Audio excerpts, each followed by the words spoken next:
We start the today's market talk. Over the last few decades, investors' time frames have shrunk. They have become obsessed with quarterly returns. In fact, technology now enables them to become distracted by returns on a daily basis and even minute by minute.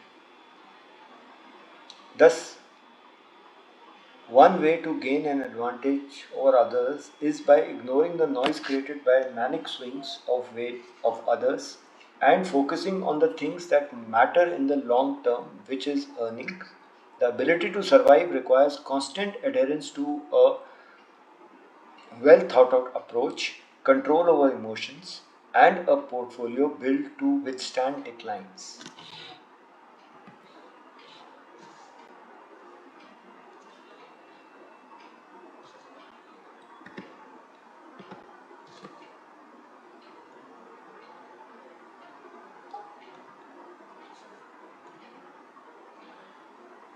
Market setup as I see it, Nvidia is part of the select group of technology stocks that are spearheading the rise in the US stock markets.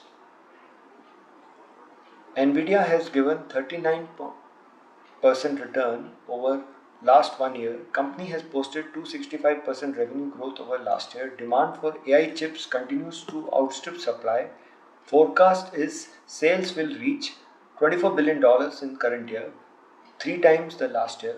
Nvidia designs chips instead of making them, hence their gross margins are at 76%, which is driving the profits. Euphoria in all the markets today is due to economies not slipping into recession. Inflation is deaccelerating due to low commodity prices. The reason the commodity prices are low is due to problems faced by Chinese economy. Prices of imports from China to US decreased 0.3% in January and over the last 1 year have declined by around 3%. So China is exporting the much needed disinflation to the world. Chinese problems have led to diversification of the supply chains and change in geopolitics. It is good for countries like India, which benefit from low commodity and oil prices due to sluggish Chinese growth and do not depend on Chinese market for exports. China's structural problem will take some years to fix. Low commodity prices have enabled companies to maintain good profit margins, allowing earnings growth even though sales growth have been sluggish. We have seen this over the this quarter also in all the corporate results. Nikkei 225 has made a new high after 1989. All markets have benefited from diversion of funds away from China, such as Japan, which has seen huge fund inflows despite anemic economic growth. The strength of US economy has led to expectations of a Fed rate cut being pushed back to June. What is holding back rate cuts in India is unpredictable food inflation. RBI is not able to respond to falling core inflation and the government initiative of reducing their borrowing because food prices remain elevated. Food prices are not influenced by monetary policy, but despite that, RBI remains a inflation focused bank central bank. Spikes in perishables such as vegetable prices is the main contributor to volatility in food inflation. High valuations in India make it vulnerable to any repositioning of funds from China. If you see the Q3 earnings, they were good with auto, aviation, banks, NBFCs, power utilities, capital goods, and engineering posting strong results. But electronic manufacturing services, cement, consumption, paint, FMCG, consumer durables were weak. On global front, IT was better than expectations, while steel and pharma were stable, while chemicals was weak. Now the expected earning growth for next 2 years is around 15% CAGR for Indian markets, which should be supportive for valuations. But despite that, valuations are ahead of fundamentals in most of the pockets.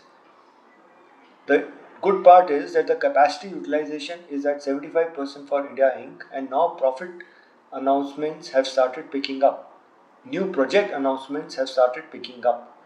So order books of L&T capital goods sector have picked up. Grasim has entered the paint business with the Birla Opus brand.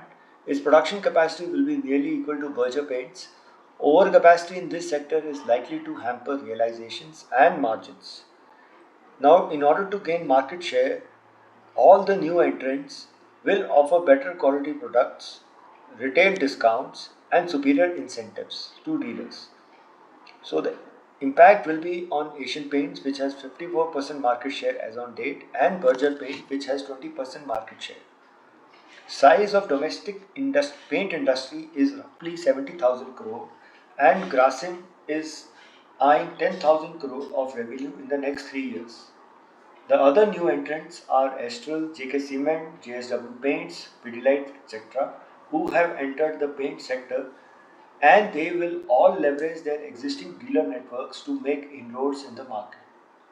Last time this happened was we saw in auto industry, and that led to a decline in the market share of Maruti from 50% to 40%. Hindalco was the other stock in focus. There was a news on listing of Novalis, which will take place. Novalis generates 60% of EBITDA for Hindalco. Novalis wants to do an OFS in US. Basically,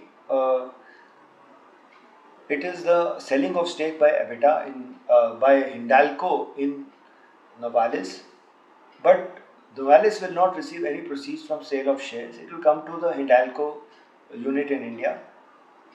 Now, how the Hindalco is going to deal with with these proceeds, how they use these proceeds is not yet clear. But the main issue is that the post-listing of Novalis shares in US, Hindalco will attract holding company discount, and a lot of people who want to invest in Novalis only will directly invest in Novalis and not invest in Hindalco. So, in my opinion, Hindalco may see some correction from here. Mid and small cap funds are a crowded market as on date. The reason is AUM of small and mid cap mutual funds are nearing large caps. In Nifty 50, large caps have 75% market cap, mid cap 16%, and small caps 19%, 9%. Now, same quantum of money is chasing both small and mid cap funds. The profit pool of large caps is much larger as compared to mid caps and small caps.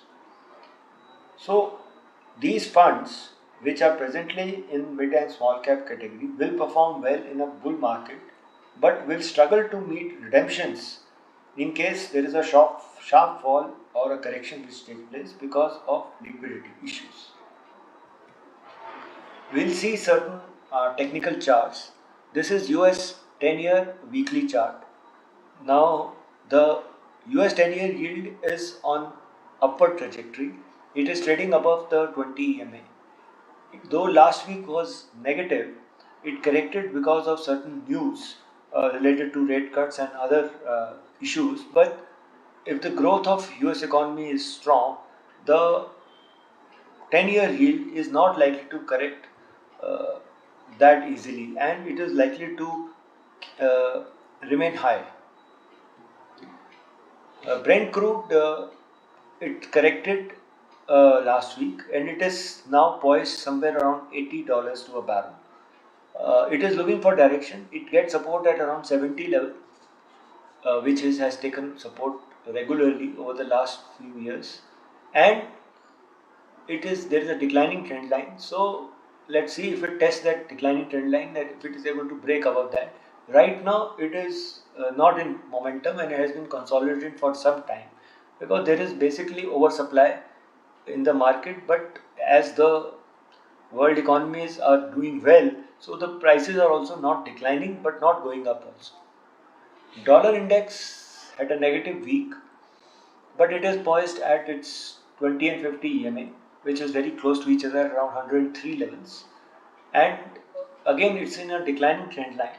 So any move on rates we will see a decline in the dollar index. Right now, the strength in the US economy is keeping the dollar index higher. Gold corrected earlier But right now, this was a positive week for gold, basically because of the decline in the dollars. But the gold is stuck between a range of 2070 to the dollar, and at the lower level at its moving average of around 2000 dollars to ounce. So it is right now again consolidating for last few weeks in this range. So we'll see any substantial movement in this part will depend on movement on rates and the strength of US dollars. Nasdaq 100 had a strong week based on the results of Nvidia, and it made an all-time high. It is trading above the all-time high and made a rounding bottom pattern, uh, and then has broken out. So all the it is basically led by the magnificent seven, those seven good stocks in the US, the large caps, mega caps, which are having very good earnings and which are driving the valuations. So if you're invested in some format in Nasdaq 100, just stay invested. India's 10-year yield is in a declining trend line and is now somewhere close to around 7%. So it is again waiting for the indication from the RBI on rate cuts and the liquidity in the market. If the liquidity is tight, the yield is likely to go up. But if the liquidity is ample and RBI does a lot of liquidity injection in the markets, then the yields will decline as the interest rates decline in the system. India VIX, this is a daily chart. It had 2 green days and 3 red days. The red days were due to the movement in the stock market when it was positive, so the VIX declined. But the move is 5 to 10% in a week, so it is very volatile. So you need to watch. Moment the market starts correcting, like the way the Nifty corrected last week, the VIX starts shooting up, and that takes the option prices and option premiums much higher. So watch out for this thing. It is likely to remain elevated because of the uncertainty factor due to elections and all those issues in near future. Nifty 50, if you see here, last week was a positive week, made a fresh new high. But if you see overall, over the last 5 to 6 months, the trend is positive. So it is making constantly higher highs and higher lows. And hence, expectations are that before the elections, there is likely to be a pre-election rally, and people are talking about 22,500, which is nothing much, which is just around another 1% from here. So that is part for the course. Uh, Nifty 50, this is a daily chart. So if you see here, these are the last two swing lows, which should provide support in case there is a correction. This is somewhere closer to 21,200 and somewhere closer to 21,500. On Thursday, the Nifty corrected, bounced from the 20 EMA, and then shot up. So that is the volatility. And then it went up again on Friday. So 20 EMA for this time has provided a support, and it clearly bounced from there. Now, if you see the hourly chart, this is for last week. This is from 19th to 23rd. So if you see here, it is making higher highs uh, throughout. So it made that 22 200 odd levels. Then it has bounced above and tested the 22 300 levels yesterday. Then slightly corrected. But if you see on a smaller time frame, I don't know how much applicable it is, but it is making a flag pattern. So let's see if it bounces up from here or goes down from here. That has to be seen, but the moves are very sharp. The sector or the stock which is leading the index is Reliance. It is they should have let it touch 3,000 on Friday, so that that part would have been done. But I think that will take place next. It made a rounding bottom, so and now after that it has broken out above that. So if it sustains above this 3,000 odd level, once it goes above 3,000 level, there will be further re-rating of this stock. though the stock is slightly overbought, but it's in momentum right now. ITC last week stabilized a bit. It has taken a support at around 400 odd levels and then stabilized from there. So this has to be watched because this was another stock which drove the market last week. Bank, Nifty Bank, this is a weekly chart. It had a positive week because there was a strength in private banks and SBI. So it has, for now on a weekly chart, it has taken a support at 50 EMA and is trading well above that and has bounced from there. So we'll have to see the next level. But this 45 900 odd level should be the key support in short term, and above that the last high of around 48,100 200 should be the level to be watched. This is the daily chart. So you see 5 days of last week, it went up and then corrected, but then bounced back. But again, it consolidated because there was some profit booking which was taking place on Nifty Bank. So watch out for on the daily chart the 200 EMA where the support has been there last two times, where it has taken support there and bounced back from there. So that is the level of 44,800 and short-term support at around 46,200 odd, and it's finding resistance, though it went above 47,000, but at these levels it is finding resistances. This is the private bank weekly chart. It had a positive week and now has to cross the 20 EMA for further movement upwards, though it has taken support on 50 EMA. The problem pocket is HDFC Bank. It corrected. This is a weekly chart. It corrected big time, made a low of around 1360, and tried to cross on the weekly chart the 200 EMA, but reverted back from there. So this 1440 level is crucial. It has to trade above this level for some strength. Otherwise, it will just keep going back and test that low number of times, and that low can always break. Though, if you see, it has always taken support on at 200 EMA on the weekly charts, but here it has been broken, so it is weak. And there is a lot of selling which is taking place here, and basically by institutions and FIs. ICICI Bank, as expected, on a weekly chart, went up to the trend line support and tried to breach it, but reverted back from there. So we'll have to see if it able to go above this. Then it will be a breakout. Otherwise, if it again consolidates here, then it will remain like that within this range of 1,000 to 1,060. It will just keep oscillating as it has been doing for the last 2-3 months now, in this range, and wait for the next set of triggers which come. PSU banks, it's had a breakout. Last week it consolidated. I'll cover PSU banks separately. I think there is a lot of steam still left in PSU banks. So just hold on to whatever you're having.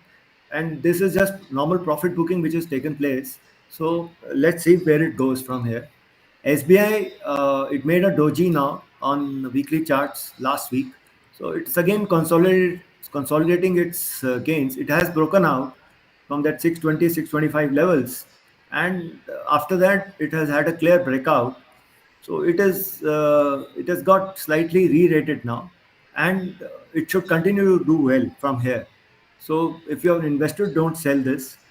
It is slightly overbought on weekly charts. The volumes are higher than normal.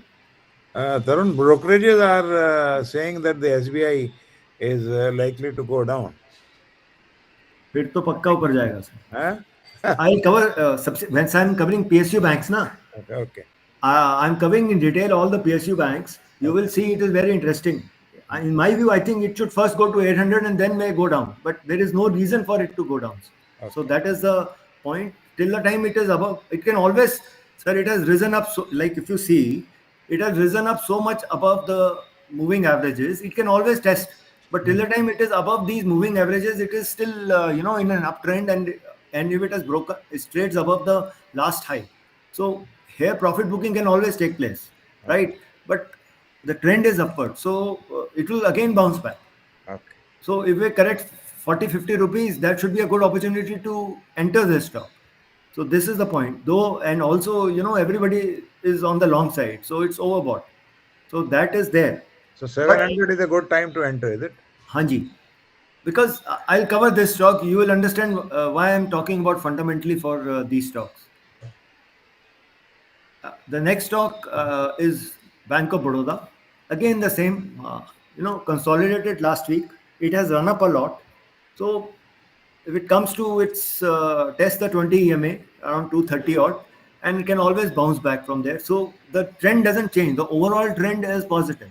So short term, because it has run up too high, so it can always bounce back because there is a sector rotation which is taking place. So the money moves from one sector to the other. So right now, initially the money had moved from private banks to PSU banks. So now some money may move back to private banks because they are relatively cheaper now. So, but you can't, if you have bought these stocks at good prices, let it correct to the moving averages. These are the good opportunity to buy these stocks. The PSE index, similarly, it has run up a lot. So if you see here, it's constant uptrend and it consolidated last week. But if you see, it is giving these bouts of consolidation in between, but then it keeps going up. And if you see, the the last week it didn't make a lower low as such, though the high was lower, but it didn't make a lower low. So there is not much of trend change. You'll have to see it more for greater details for understanding in case there is a change in trend and how much it can correct, because these are the stocks which are in momentum right now. Now, one stock which went up last week was BL. It has crossed that 200 odd level and it has nearly tripled in the last two odd years. And I think there must have been some institutional buying here. Results are decent and good order book. So if you're there, just stay invested. Don't have to book profits here because these will continue to do well. And this, as I was telling, there would be a pre-election rally in all these PSUs, defense, railways, the power, all these PSUs. There would be a pre-election rally because the, the people will understand that the trend which is happening now will continue, and the share of the defense capital expenditure will keep increasing for these PSUs. So their profits and their order books will keep going up. Now the other stock, which is again very interesting, is consolidating right now and providing an opportunity. Is this testing its 20 EMA on weekly charts? Is Mazagon Dock. So here again, right? See this one. It's at 20 EMA of around 2100, and this has it's a providing a decent opportunity to accumulate this stock because their performances will again revert back to the normal way. So this is just normal profit booking which is taking place. Now, one stock which is this is a daily chart of RVNL. So if you see, there is a declining trend line, and it took support at the 50 EMA. Now it is going up, and it is just poised to break out above the declining trend line. So if it breaks, it will again go back up, and test that 300, 320 level. And these are all just resting right now. It went up too much. People book profits. It has come taken support at 50 MA. So that shows that there is strength in this. So these are the levels to be watched at. So if it goes up from here, again it will shoot up from here. So just keep this in watch. The IT index again last week consolidated. Uh, though people felt that it may not happen, but our IT services are totally different from the US IT stocks. So this one, but the trend is up. It is above that 78.6% retracement. So it will go to the new high. Maybe after the next set of results, once people find there is better green shoots of spending in US and US economy is strong. So this is a direct correlation to the US economy, the Indian IT services company. Infosys, same. It's above trading above that 61.8% retracement from the last high to the bottom it made. So keep a watch of this one. It is not going down, and it is not right now, again waiting for some direction how it will pan out. And I find that Infosys and HDFC Bank are the two major indicators of the FIS flows into the Indian market. So this will reflect, or this will move along with those FIS flows. TCS, it has made a decent rounding bottom, and it is still above that 4,050 odd level. So till the time it is above that, it has taken support last week over that. It had a small correction, but because it has run up a lot, but keep a watch till the time it is above this 4,050 level, it is positive. Pharma index continues to do well. This is the one part of the index which is in strength and which is showing good results. All the pharma companies are coming up with decent results, and it's a strong uptrending market. The midcap index has had two weak this thing weeks. So it again consolidated last time, but it has run up a lot. So there is some kind of consolidation is normal, and let these people take some breath, and let the earnings catch up with the valuation. So nothing to panic here right now. Just stay invested because it is backed by so much of money which is getting pumped into the uh, mutual funds through mutual fund routes. Similarly, with small caps, now it has had 3 weeks of red candles. It went down but went up. So I'm sure the moving averages will catch up, and then they will start bouncing back again once the next set of rally starts. Now, a few stocks which are looking good technically. One is Adani Power. uh, you can see it's making a kind of a flag and pole here, and this is a ascending triangle pattern. So it is looking positive above the 20 EMA, and so it should do well from here. So once it breaks up from here, so this is getting poised for a breakout with the flag and pole or ascending triangle pattern. Once we start having better volumes here, it may go up. Now, the other stock which was in horizon last week was Geo Financials. It made a fresh new high, and right now it is doing well. Nobody is selling. I think that there is a lot of institutional buying because volumes were very high. So it should do well from here. It consolidated for a very long time, 220, 230 odd levels, and now it is breaking out to 330 and all. So if you're invested, don't stop your compounding. Let it continue. Let's see where it goes because it is getting into strong hands. A lot of mutual funds are buying it, so stay invested. Now the other one which was in great momentum last week was Vodafone Idea. It went to around 18 plus levels. So this was the last high around 18 plus 18.2, 18.3 levels.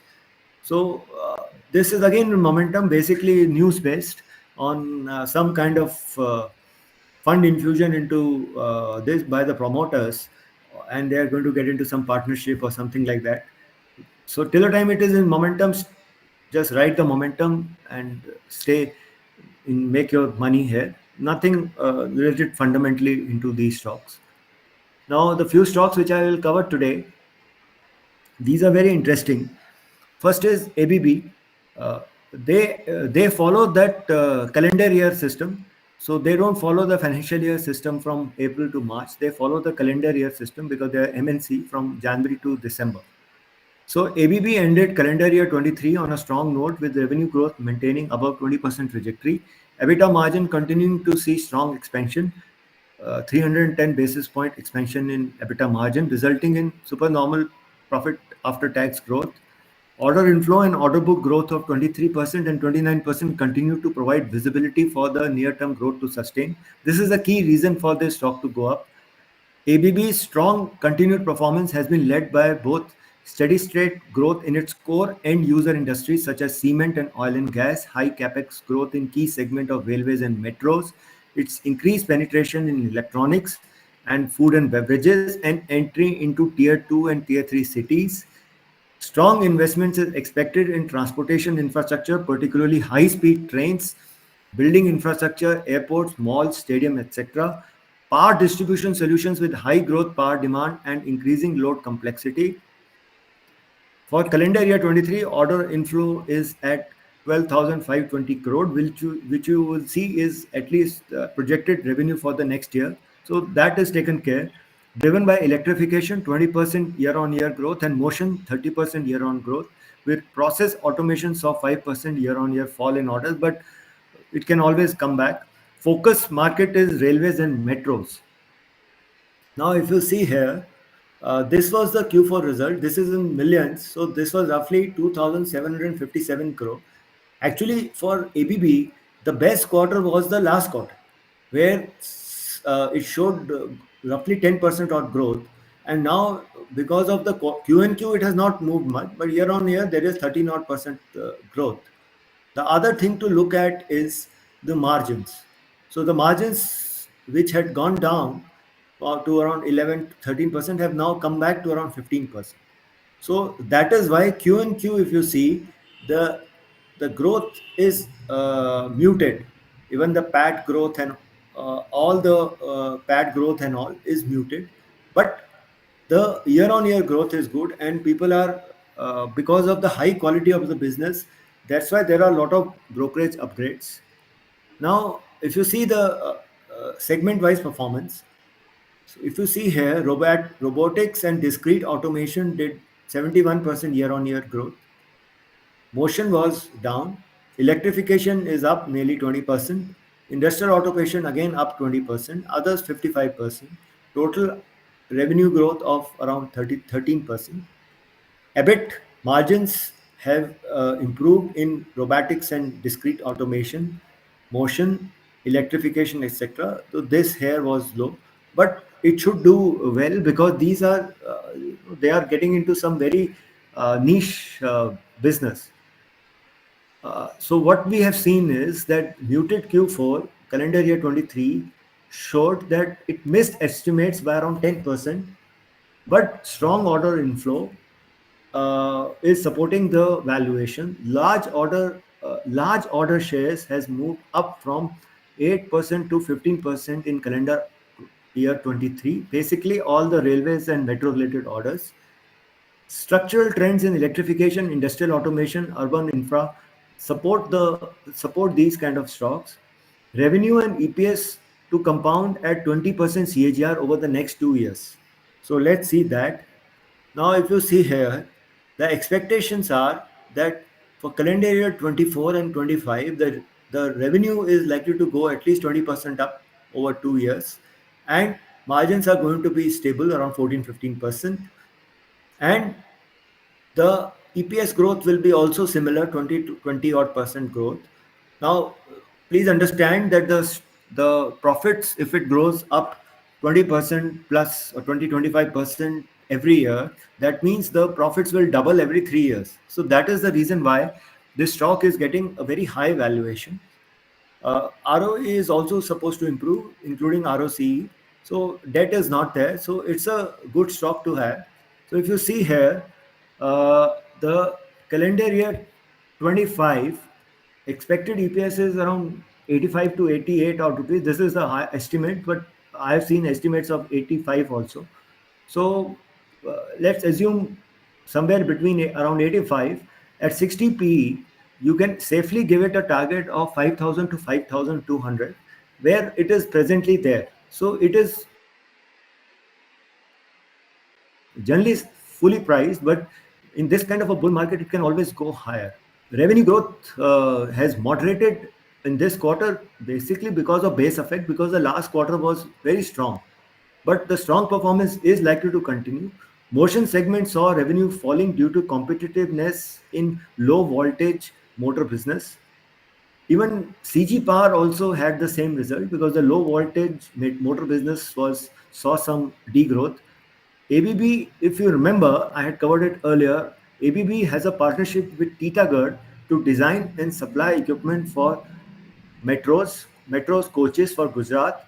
Titagarh will buy ABB propulsion system, traction converters and auxiliary converters, traction motors and train control and management software system. ABB is also supplying medium voltage motors and drivers to ArcelorMittal for their steel hot strip plant, which is coming up in Hazira, Gujarat.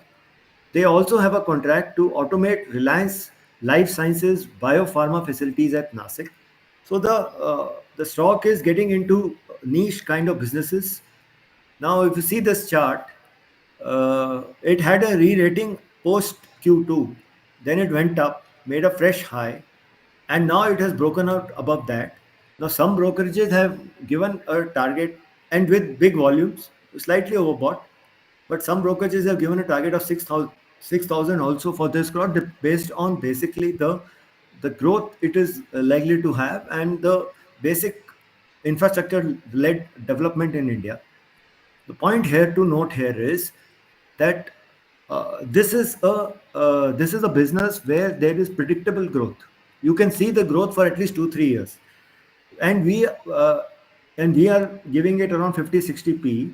There are businesses where the growths are unpredictable in railways, in defense and other things, and in electronic manufacturing services and all, and we are giving much higher p there. So we have to look at like that there's a predictable business which is well managed. There is no chances of any big mistake taking place. So there is no need to sell off or book profits here. My view is just remain invested and see where it goes. Now, talking about PSU Bank, this is again a very interesting field. Uh, what has happened is the public sector banks are well positioned to sustainably deliver 1% ROA. PSBs have demonstrated significant improvements in their operating parameters, and the combined profitability of PSBs has thus improved.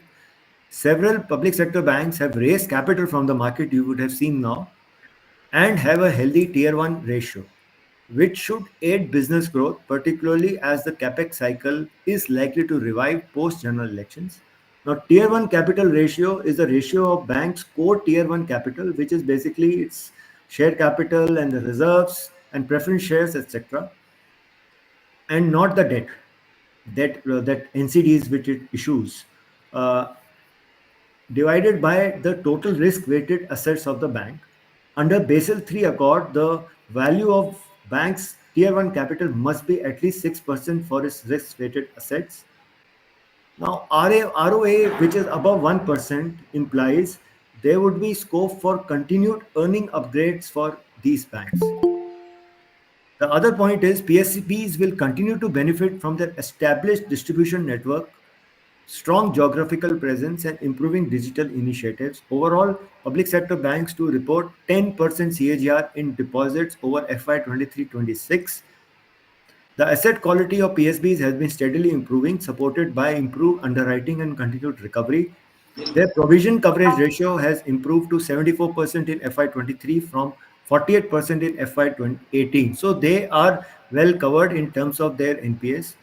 Treasury gains may further aid sector earnings in case the rate cycle turns, which was seen immediately after the budget also, where all the public sector banks shot up. Improved operating performance has helped the public sector banks to shore up capital by accessing public markets, and also there is a huge demand for their QIP. So it is not like earlier times where LIC used to pump in money. Now there is so much of demand for their paper or their shares. So that is very good, because it is because not for any other reason, because of their better performance. Now, I am in my view, these are the six banks, six PSU banks one should look at: SBI, PNB, Bank of Baroda, Canara Bank, Union Bank, and Indian Bank. I had overlooked the Indian Bank. Now, expected book value for the next 2 years is as given here for these banks. The ROAs expected over the next 2 years is for 100% all of them is above 1%. The only laggard is PNB, which is improving very fast. The ROE again are mostly double digit, and PNB is also likely to reach that level. This is the current market price. So if you see price to book wise, FY25, they are reasonable, somewhere around close to 1 to 1.2, the balance one. And SBI, which always trades at a premium to the other PSUs is at around 1.6, which is not very expensive. For FY26 earnings, it goes down now. So PNB, though, because of their low ROE and low ROA is slightly expensive, but it is moving very fast. I'll show you subsequently how their profits will improve. So still there is, these are not very expensive thing. The only risk is if their performance goes down. But if their performance continues to improve, which is seeming from all the ratios, then there is no need to book profits here also. Now, if you see here, this is the ROA for all these banks, right? So if you can see, these are cyclical. They had their major lower lows in FY 18-19, where they were negative ROAs, where they're making losses, and now the cycle is up. So in FY 25, FY 26, the average, all these 6 months are expected to have ROA of around 1.2, which is good. ROA is again similar structure. So ROA is expected to reach around 17, 18, which is again good return on equity. Now, see the loan growth. If you see here, year on year, loan growth is in double digit. Lowest is Union Bank, highest is BOB. So somewhere around 15% is the loan growth. Q and Q, the loan growth has improved 3 to 5% for most of them. The deposit growth is again healthy. So that gives them a decent amount of money to lend.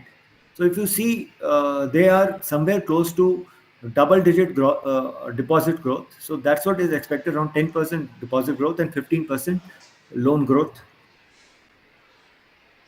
Credit to deposit ratio. So if you see here, there is ample liquidity because there's still reasonable. Highest is BOB. Just for information, the reason HDFC Bank corrected was because their credit to deposit ratio was 120%. So they have reasonable amount of liquidity to lend. So that the growth in advances will continue. NIMS, because of change in the interest rate profile, have moderated, but they are still decent. Between 3 to 3.5, it is being maintained over the last 1 year or so for all of them. So it's not a major dip now. Now, this is the earning growth. Now, this is interesting. Here you are expecting a PAT CAGR of 24% for 6 PSBs. So if you see here, this is in billions. That means all these 6 will have roughly 1.7 lakh crore of profit in FY 26. 1.7 lakh crore of profit only is expected out of them.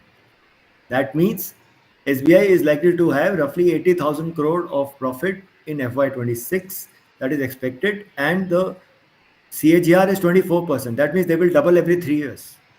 That's why there is a re-rating which is taking place. In FY24, they are expected to have 1.2 trillion of, or 1.2 lakh crore of profit, and it is in 2 years it is moving every 30,000 crore every year. This is the reason why these re-rating is taking place. See the chart of these this thing, they were in losses and it has improved. So this is the growth of profits. This is the reason why there is so much of interest in these banks and how their earnings has improved. There's a profitability which is improving.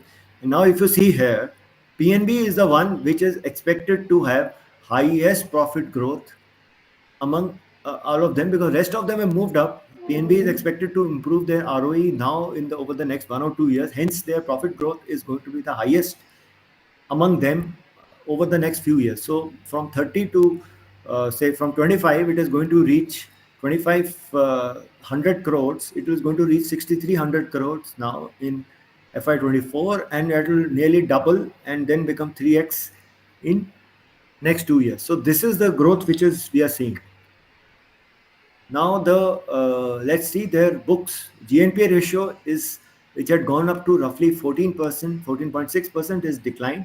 Gross NPAs have declined to around 2.9%, and provision coverage ratio, I told you, is around 73%. So whatever is there is taken care of. Net NPAs are around 0.6, so the books are good. So there is no reason to be worried about them and all that. Till now, the cycle is favorable to them. So we finished with PSU banks. Now one more stock which I want to cover in a very short time frame is Polycab. What is happening with Polycab is growth in renewable energy capacities and infrastructure development is expected to boost demand for cables, domestic and exports, while continued uptake in residential real estate is expected to boost demand for wires in India. So these are two separate businesses. So you must understand where which is used. Now it registered 20% year-on-year volume growth domestically in third quarter FY 24 in wires and cable as focused infra development led to cables outperforming wires. Increased electricity consumption in India is expected to drive demand for high voltage cables, boosting the extra high voltage cables demand. Now, just for your information, presently only two companies make the EHV cables in India. As I have found out, KEI and CCI, they manufacture the EHV cables in India, and EHV cable plant Polycab is likely to commission in early FY 27 because these have higher margins. Polycab is transitioning from an institutional player to a distributor led model in the US. It is leasing a warehouse on the US East Coast to supply cables directly to distributors and customers. It is targeting market share through increased advertising and promotion spends. EPS is expected of around 150 in FY 26, so giving it a reasonable P of 35. You can expect a target of 5,250 in the next 1 year or so. Till there is a clarity on their recent events, this stock will remain subdued. They are increasing their exposure to Europe, Middle East, US, etc. So keep that in mind. Now, this is their income statement. So if you see year on year, the revenue growth is expected to be around 15 odd percent, 14-15%, and margins are improving. EBITDA growth is there. EBITDA margins are improving, so it will aid profitability. EPS is FY 25 is supposed to be around 130 and 115 FY 26. So this is how the multiples have been given. The ratios, return ratios are improving. So they are reaching now 29 odd percent over the next year. Margins are improving. The debt is gone low, so they are in a good state right now in terms of their cash flows. The stock, if you see here, the stock had a big dip because of that IT rates issue, and it stabilized at around 3,800 levels. And after that, it has had a slow rise, and now uh, it has gone above the 20 EMA, which is good. So if it trades above the 20 EMA of 4573 odd, so that should give some support. And if you can see here, the 20 EMA line is crossing the 200 EMA. So that should be good, and it will keep going up. And so likelihood of it reaching 5,000 and 5,200 in the near term is highly possible. So if you're there, just remain invested. I finished